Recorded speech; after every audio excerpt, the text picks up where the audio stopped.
Muy buenos días, hermanos y hermanas. Es para nosotros una bendición poder estar teniendo este culto de adoración en una manera quizás un poco distinta a la que lo hacemos todos los domingos. Sin embargo, nada impide que podamos igualmente compartir lo que el Señor tiene para su iglesia, para su pueblo. Después de la lectura bíblica que hemos tenido, algunos se estarán preguntando sobre la serie que hemos iniciado nosotros ya hace 2 semanas atrás. Pues justamente a raíz de todos los acontecimientos que han estado ocurriendo últimamente, queremos hacer un paréntesis en la serie Cómo saber si soy un discípulo o seguidor de Cristo, para poder más bien enfocarnos en un tema que está basado justamente en ese Salmo 91. El Salmo 91 es un salmo universal. ¿Por qué? Porque nosotros sabemos que muchos de los temas de los salmos mayormente pertenecen al salmista David, otros a Moisés, otros a otros autores, pero nunca se ha podido tener una certidumbre total de quién es el autor del Salmo 91. Hay quienes piensan que fue Moisés porque él hace alusión, o este salmo hace alusión a algunos de los temas del Salmo 90 que escribió Moisés. Otros dicen que fue David porque tiene relación con temas que se comparten en el Salmo 27 y el Salmo 31. Pero podríamos decir que, aunque es un salmo anónimo y atemporal, Dios ha querido dejarnos este salmo para todos los hijos de Dios en todas las épocas del mundo. Eso quiere decir que es un salmo para usted, un salmo para mí, con el fin de darnos la plena seguridad que sea cual sea la circunstancia que estemos atravesando, Dios está en control de todo. Gloria sea su nombre. ¿Qué nos dice este Salmo 91? Siguiendo justamente el formato con que hemos estado estudiando nuestros devocionales diarios desde el inicio del año, queremos empezar por decir 4 cosas acerca de Dios que este Salmo nos presenta. En primer lugar, este Salmo utiliza 4 nombres de Dios y cada uno de esos nombres nos está diciendo algo acerca de nuestro Señor. El primer nombre que aparece aquí es el Altísimo. Lo encontramos en el versículo 1 y también lo encontramos en el versículo 9. El término el Altísimo viene del hebreo el Elión y aparece en Génesis 14, 18. Este nombre, el Altísimo, es uno de los nombres que habla de la excelsitud de Dios. Como Dios, Él ocupa la más alta posición, el lugar más alto de todo cuanto existe o cuanto hay. Y en su sentido mesiánico, nos habla del Rey que es superior a todos los reyes. Este nombre nos está diciendo que si usted y yo tenemos a Dios, no necesitamos de nadie más, porque Él es superior a todos en absoluto. Un segundo nombre aparece también en este salmo, en el mismo versículo 1, y es el omnipotente, en el hebreo el Shaddai, término con el cual Dios se presenta a Moisés y también le dice que lo presente ante el pueblo de Israel. Este término significa el Todopoderoso, para quien nada, absolutamente nada, es imposible. Así se dio a conocer también a Abraham, a Isaac y a Jacob. Y nuevamente lo hace, pues como dijimos, con Moisés y su pueblo, que esperaba desesperadamente ser librado del yugo egipcio. El Dios que creó todas las cosas, el Dios que sustenta todo cuanto existe, es el Dios que tenemos. Y aquel que todo lo puede es su Dios, es mi Dios. Y en Él no hay pérdida. El tercer nombre que aparece en este salmo, versículo 2, es Jehová. Del hebreo Yahvé, que también aparece en Éxodo 3, versículos 14 y 15. Justamente Dios le dice a Moisés, si te preguntan quién te está enviando, diles, yo soy el que soy, te está enviando. Ahora, siempre ha existido y siempre existirá este Dios nuestro. Es Él que nunca nos ha dejado y por supuesto nunca nos dejará.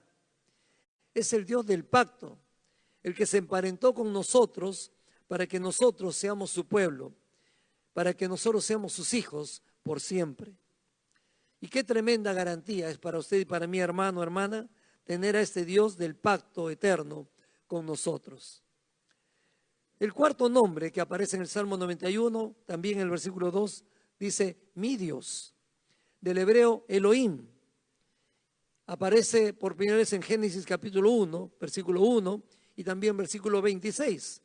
Cuando Dios estuvo creando todo este universo, lo hizo como el Dios Elohim. Cuando Él dijo, hagamos al hombre a nuestra imagen y semejanza, lo hizo como el Dios Elohim. Esta voz hebrea es una voz plural. Eso nos da un indicio de la Trinidad. Y presenta al Dios creador como el Dios sublime, como el Dios poderoso. Pero también nos habla de su deidad y su infinita perfección. Pero notemos que aquí en el Salmo dice mi Dios, no simplemente Dios.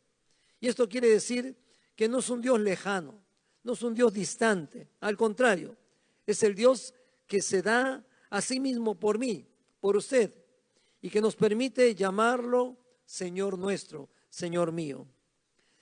Eso nos permite dar un tremendo gloria a Dios. Porque en lugar de esconderse, en lugar de mantenerse a distancia nuestra, este Dios escogió ser un Dios personal, un Dios real para estar con usted, conmigo y nunca dejarnos solos. Él se reveló a nosotros en Cristo Jesús para ser nuestro Salvador, para ser nuestro Señor. Y sigue a nuestro lado, sigue con usted y conmigo a través de su Santo Espíritu para estar con nosotros todos los días hasta el fin del mundo. Por esa razón, antes de continuar el mensaje, si alguno de ustedes que está escuchando esta meditación todavía no le conoce, todavía no ha rendido su vida a Cristo Jesús, le animamos que una vez usted lo invite a entrar en su vida como su Salvador, como su Señor, y lo haga su Dios a partir de hoy y para siempre. En segundo lugar, hay 4 cosas que dice este salmo acerca de nosotros, de usted y de mí. En primer lugar, nos dice que necesitamos ser libres de la tentación. El versículo 1 dice, te librará del lazo del cazador. Dios quiere protegernos de las astucias del tentador y toda tentación de este mundo, porque se presenta siempre como un cazador persiguiendo a su presa. ¿Usted se ha sentido alguna vez así por la tentación? Yo muchas veces. El engaño del mundo y de Satanás es siempre esa clásica manera de querer engañarnos, hacernos caer. ¿Se acuerdan ustedes de la serpiente a Eva? Le dijo, con que Dios os ha dicho, ¿no? Tratando de cuestionar las cosas que Dios nos dice como absoluta verdad. Pero recordemos que mayor es el que está en nosotros que el que está en el mundo. Por lo tanto, nuestra confianza tiene que estar puesta en este Dios altísimo, en este omnipotente Dios, en este Shaddai, en este Dios nuestro. ¿Por qué? Porque Él es fiel y Él no dejará que seamos tentados más de lo que nosotros somos capaces de resistir, dice el apóstol Pablo. Al contrario, Él nos va a mostrar la salida para que nosotros podamos soportar. Frente a la tentación, no hay habilidad, no hay destreza nuestra como seres humanos que puedan hacer efecto. Todos necesitamos al Señor. Necesitamos la sabiduría de su palabra para poder obedecerla y salir victoriosos. En segundo lugar, nosotros necesitamos ser libres de enfermedad y muerte. Mire lo que dice el versículo 3. Él nos librará de la peste destructora. Versículo 6. No vendrá a nosotros pestilencia que ande en oscuridad, ni mortandad que en medio del día destruya. Versículo 7. Caerá a tu lado 1000 y 10.000 a tu diestra, mas a ti no llegará. Versículo 10. No te sobrevendrá mal, ni plaga tocará tu morada. Estas promesas cubren toda clase de enfermedad, incluso el coronavirus. Pero la prioridad del Señor es librarnos de la peor de las epidemias o las pandemias. Y ese es el virus del pecado. Ese virus afecta a todo el mundo, a todas las edades, en todo momento, en toda circunstancia. Recuerda usted que compartíamos semanas atrás la importancia de recibir a Cristo, no solamente como nuestro Salvador, sino como el Señor absoluto de nuestras vidas. Y eso es así. Luego de vivir día a día bajo ese Señor, como nuestro gran santificador, que nos libra de caer en tentaciones, también Él quiere ser nuestro sanador, que cura nuestras dolencias y nos libra de la muerte. Una de las cosas que usted y yo podemos estar seguros es que nada adelantará nuestra muerte en este mundo. Si Dios tiene propósitos para usted, si Dios tiene propósitos para mí, estos se van a cumplir antes de que el Señor nos llame a su presencia. Por algo Pablo va a decir que no importa la circunstancia que estemos pasando, aún enfermedad, aún amenaza de muerte, todas las cosas ayudan a bien, si conforme a su propósito hemos sido llamados. Hasta que no se cumple ese propósito de Dios en su vida y en la mía, entonces Dios detendrá la muerte, porque tiene todavía que cumplir tareas que nos ha delegado usted, me ha delegado a mí, y nosotros sus hijos vamos a cumplirlo hasta el final. No se olvide que si Él es capaz de salvarnos del pecado, por supuesto que para Él no será ninguna dificultad tener el poder para sanar nuestras enfermedades una y cuantas veces sea necesario. Pero en tercer lugar, este salmo también nos dice acerca de nosotros que necesitamos ser libres del peligro, libres del temor. Note lo que dice el versículo 4. Con sus plumas te cubrirá y debajo de sus alas estarás seguro. El versículo 5 dice, no temerás el terror nocturno, ni saeta que vuele de día. Y luego el versículo 7 dice, caerán a tu lado 1000 y 10.000 a tu diestra, mas a ti no llegará. Por un lado, vemos la figura del águila que extiende sus poderosas alas para proteger a sus crías, pero al mismo tiempo, sus suaves plumas acarician a sus pequeñitos. Y eso es lo que el Señor hace con nosotros. Él nos promete protección, pero a la vez Él tiene un tierno cuidado que nos da a nosotros seguridad. La madre se preocupa de proteger a sus hijos y a veces por eso le dice, abrígate, no salgas, no te mojes, y aparentemente está dando ordenanzas que al niño lo pueden atemorizar un poco, pero esa misma madre también sabe abrazar y acariciar a sus niños, mostrándoles ternura y seguridad. Eso mismo hace Dios con usted y conmigo. Y nosotros podemos tener garantía de que el Señor tiene un amor completo, un amor de seguridad, pero también un amor tierno que nos hace sentir el latir de su corazón por nosotros. Para que esto se pueda dar, se necesita de parte nuestra dejarnos cubrir por el Señor, confiando en su perfecto amor que sabe qué cosa es lo mejor para nosotros. A veces Él nos dirá sí, y la respuesta suya vendrá para nuestro gozo y felicidad. Pero también a veces Él nos dirá no, y aunque ese no nos guste, nos habla de su amor, nos habla de su cuidado por nosotros. Pero otra figura que también aparece con esto de estar bajo las alas del Señor es la idea de las alas de los querubines del arca del pacto. ¿Recuerda? Allí estaban los querubines en ambos extremos de esa caja recubierta de oro, mirando hacia el interior, siendo testigos de la culpabilidad del pueblo de Israel. Pero cuando el sumo sacerdote, figura de Cristo, rociaba sobre el propiciatorio, que era la tapa del arca, la sangre inocente del cordero sacrificado por el pecado del pueblo, ya no era una mirada de juicio, ya no era una mirada amenazante, sino una mirada de redención, una mirada de protección. Esas son las alas que cubren nuestra vida hoy por hoy. Estamos bajo las alas de Jesucristo, que nos ha limpiado, nos ha lavado con su sangre preciosa, derramada en la cruz de todos nuestros pecados, y Dios nos ve ahora más blancos que la nieve, porque somos sus hijos. La protección de Dios sobre nosotros no solo es la de no querer que pequemos, la protección suya es que no nos hagamos daño por causa del pecado. De allí el cuidado, de ahí la intención de Dios de que no nos dejemos tentar ni por el mundo, ni por Satanás, ni sucumbir a los deseos de nuestra vieja naturaleza. Muchas veces el enemigo utiliza el temor y también el miedo para paralizarnos, para detenernos en nuestra marcha cristiana. Pero el Señor viene y nos dice: no tengas miedo, porque yo estoy contigo. No desmayes, porque yo soy tu Dios, que te esfuerzo. Siempre te ayudaré, siempre te sustentaré con la diestra de mi justicia. Él pelea la batalla por ti y por mi hermano, y debemos seguir tras de Él siempre. Pero una cuarta cosa nos dice este salmo acerca de nosotros, y es que necesitamos ser libres de Satanás. Versículo 11: a sus ángeles mandará acerca de ti, que te guarden en todos tus caminos. Versículo 12: en las manos te llevarán para que tu pie no tropiece en piedra.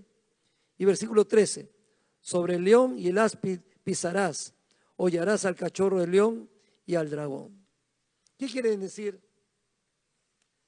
estos textos de la palabra? Notemos que en el Antiguo y Nuevo Testamento claramente vemos el ministerio de los ángeles en favor de nosotros, los hijos de Dios. Y ese ministerio angelical no ha cesado. No es que ya no hay ángeles actuando hoy en día. Recordemos la visión de Jacob allá en Betel, de Génesis 28:12.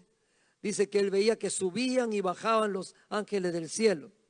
Y eso nos dice que aún hoy en día el Señor está comprometiendo el concurso y la participación de sus ángeles en el cuidado de nosotros, sus hijos. No es que Dios nos ha puesto un ángel de la guarda a cada uno de nosotros, como a veces se cree, sino dice la palabra que millares de ángeles le sirven. ¿Y cómo le sirven al Señor? Protegiéndonos en este mundo de los ataques y trampas del enemigo, tanto de Dios como de nosotros, sus hijos. Piense usted en el presidente de la República y su seguridad. Esta le acompaña siempre, a donde quiera que vaya. Y qué maravilla saber que tú y yo, hermano, hermana, tenemos una escolta de ángeles enviados por Dios mismo caminando alrededor nuestro. Con ello podemos estar seguros.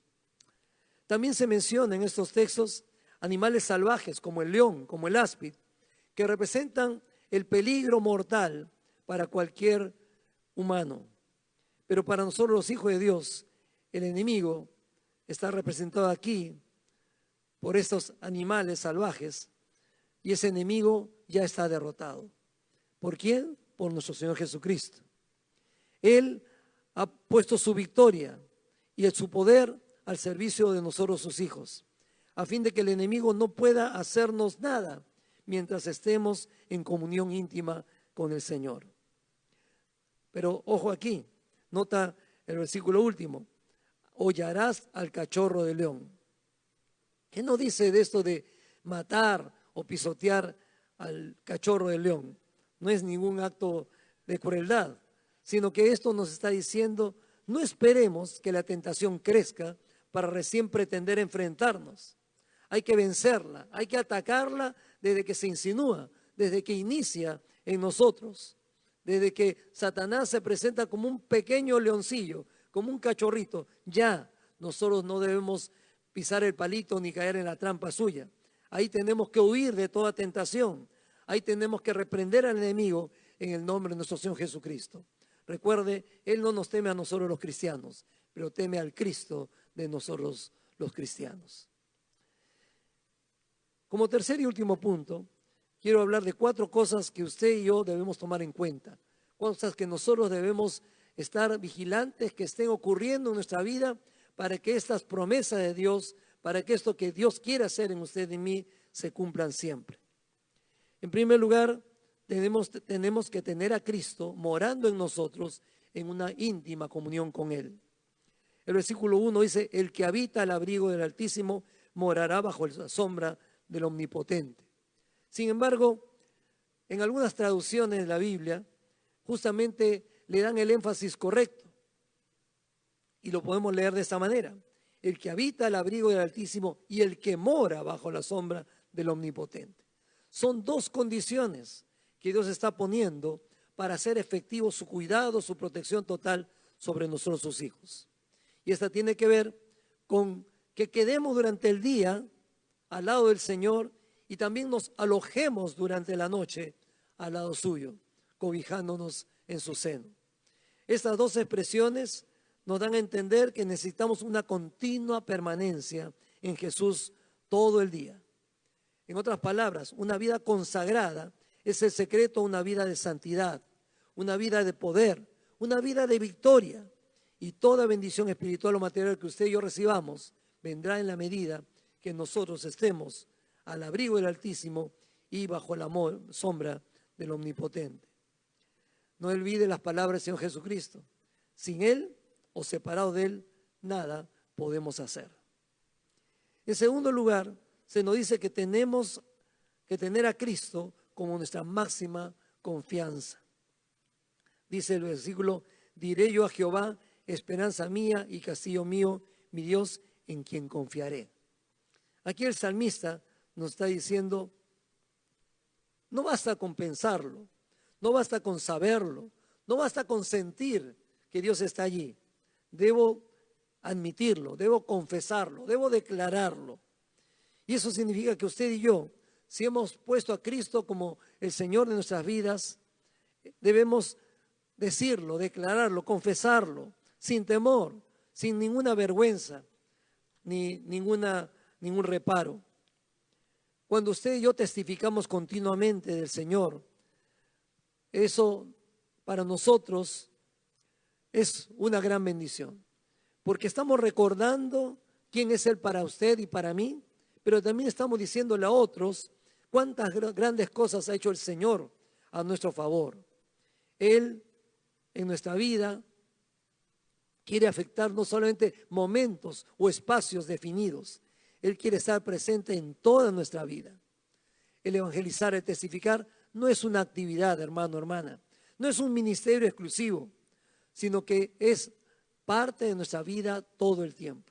Tenemos que estar declarando, confesando a ese Cristo que ha llegado a nuestras vidas y que lo está transformando todo y que ha cambiado sobre todo nuestro destino eterno. De estar muertos y condenados para siempre, el Señor nos ha rescatado para vida eterna. Gloria sea su nombre.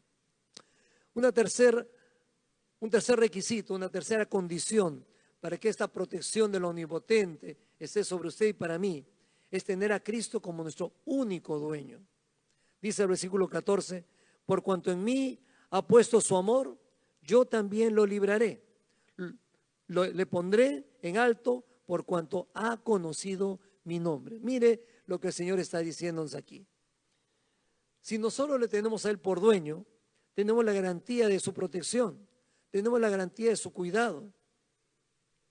Y el Señor nunca estará ausente de nosotros en ningún momento de nuestra vida, si es que nosotros nos comportamos, nos conducimos como auténticos hijos de Dios, como verdaderos seguidores y discípulos de Jesucristo, teniendo a Él como nuestro único dueño. Un gran problema de nosotros los creyentes es que a veces, siendo hijos de Dios, por momentos nos comportamos como hijos de este mundo, contagiándonos de la corriente de este mundo. Dejamos de hacer esa resistencia al enemigo y dejamos de estar parados firmes en los caminos del Señor. Eso es como querer caminar en dos veredas al mismo tiempo, lo cual usted sabe es imposible. Nosotros necesitamos identificarnos plenamente con el Señor, como nuestro único dueño, y eso es caminar solamente sobre las huellas que dejó el Señor Jesucristo para todos nosotros. Y el cuarto requisito con que queremos terminar ahora es que usted y yo tenemos que tener a Cristo como nuestro gran ayudador. Dice el versículo 15, me invocará y yo le responderé. Con él estaré yo en la angustia, lo libraré y lo glorificaré. Note qué precioso mensaje. Él nos está diciendo que cuando nosotros le invoquemos, no habrá posibilidad que Él no nos responda, porque Él va a estar con nosotros en todo momento, en el momento de la bonanza como en el momento de la desesperación, en el momento de la salud como en el momento de la amenaza de enfermedad o muerte. Él nos librará y dice que hará que nuestra vida sea una vida totalmente bendecida. No necesitamos varios dueños, no necesitamos varios protectores, no necesitamos el cuidado de dioses de segunda y tercera instancia. No, para nada. Jesucristo basta. Jesucristo basta, hermanos. Y solo Él debe ser dueño de nuestro total amor, de nuestra total devoción. Recordemos algo. El enemigo todavía anda suelto en este mundo, como el león rugiente, buscando a quien devorar. Pero con Cristo, usted y yo somos más que vencedores. Permanecer en Él, confiar en Él, confesarle a Él, amarle solo a Él. A este Dios altísimo, omnipotente, Jehová de los ejércitos, el Todopoderoso, nuestro Dios, su Dios, mi Dios, estará con nosotros siempre. Y si alguno de ustedes que está allí viéndonos en sus casas todavía no ha entregado su corazón a Jesucristo, o habiéndole entregado un día su corazón a Él, usted se ha desviado de sus caminos, ha enfriado su comunión con Dios, en esta misma hora dígale: Señor, gracias porque aunque yo puedo haber estado lejos de ti, tú siempre has querido acercarte a mi vida. Has querido siempre conducirme a estar bajo tus alas, bajo tu protección. Soy yo el que me he desviado. Haga una oración conmigo en este instante. Dios mío, sé que no estoy en el lugar donde tú hubieras querido que esté. Por cosas absurdas que he puesto delante de ti, estoy lejos de ser el Hijo de Dios que tú quisieras que sea. Pero en esta hora te pido, Señor, que tú me vuelvas a acercar a ti. Quiero dejarme proteger por ese altísimo Dios, poderoso Dios, Dios siempre presente, Dios siempre cercano, para que toda tentación de este mundo o del mismo Satanás, toda victoria que hasta ahora me ha sido escasa, toda seguridad y confianza que necesito, pueda tenerlo absolutamente y totalmente en ti, Señor. Sé que tú estás aquí dispuesto a hacer cosas que yo jamás he logrado por mí mismo. Y para eso quiero que tú no solamente seas el Salvador de mi vida, sino seas el Señor absoluto de todo mi ser. Gracias por escucharme. Gracias por recordarme por medio de este salmo quién eres tú y qué cosas necesito de ti y qué esperas que yo haga. Gracias, Dios. Te bendigo y te glorifico en el nombre de Jesús. Amén. Amén. Que Dios le bendiga, hermanos. Permanezcamos bajo las alas del Omnipotente, ahora y siempre.